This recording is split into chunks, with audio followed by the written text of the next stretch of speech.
Hold on, why is it not yet ready? Hi, anyway, guys and gals. I am so hungry. Come on. Today is February 18, 2026, and it's Ash Wednesday. That's why I'm not gonna eat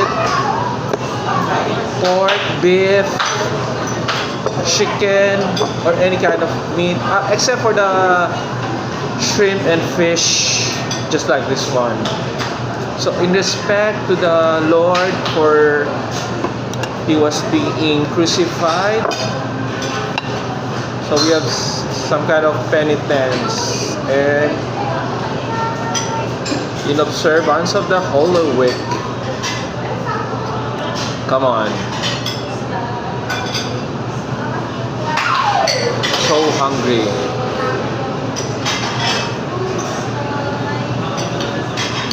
Later on, I'm gonna catch up for a late mass, or to have my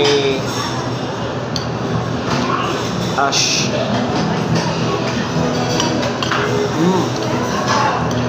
Love it.